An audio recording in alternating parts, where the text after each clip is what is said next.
ধর্মান্তরিত ব্যক্তি ক্ষমার অযোগ্য, এটা তো মানেন।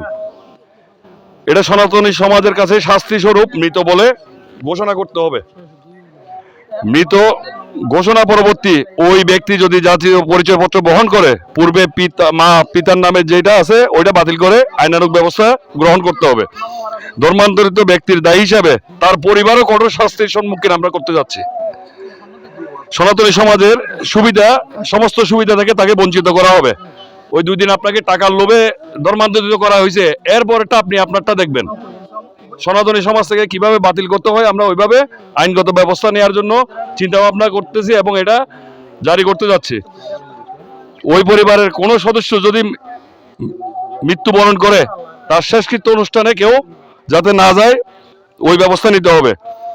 ওই পরিবারের কেউ সনাতনী দেবালয়, মন্দির বা মন্দিরে যেতে পারবে না। ওই পরিবারের সদস্যদের ছবি প্রচার করতে হবে। প্রচার করে মানে এটা মৃত, এটা দুষ্ট গরুর চাইতে শুন্ড গোয়াল ভালো।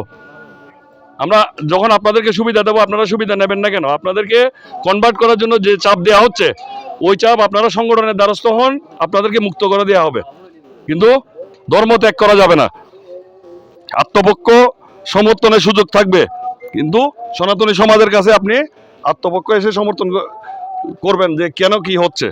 সনাতনী সমাজ যথাযথ বিবেচনা করবে যে আমরা তো আসছি, আপনাদের কাছে আসছি না, যে আপনার মেয়ে বা ছেলে যে ধর্মান্তরিত হচ্ছে কেন হচ্ছে, টাকার লোভে নাকি ভয়ে ভীত নাকি কি কারণে হচ্ছে, হওয়ার আগে দ্বারস্থ হন, তাইলে উপযুক্ত আপনি সবকিছু ব্যবস্থা পাবেন। সর্বোপরি যে কথাটা বর্তমানে চলতেছে যে সনাতন আসলে আদি রূপেই ফিরে আসুক, মন্দির বা মণ্ডপে ধর্মীয় পূজা অর্চনায় ধর্মীয় গান ব্যতীত ডিজে গান, অশালীন উদ্যম নাচ এবং বিভিন্ন ধরনের যে কুরুচিপূর্ণ নাচ, এগুলো চিরতরে বন্ধ করে দিতে হবে। ওই মন্দির বা সমাজের বিরুদ্ধে যদি এগুলো হয়ে থাকে, মন্দির তথাকথিত ওই সমাজের বিরুদ্ধে আইনানুগ ব্যবস্থা নিতে হবে। কমিটি তো সম্পূর্ণ দায়ী থাকবে।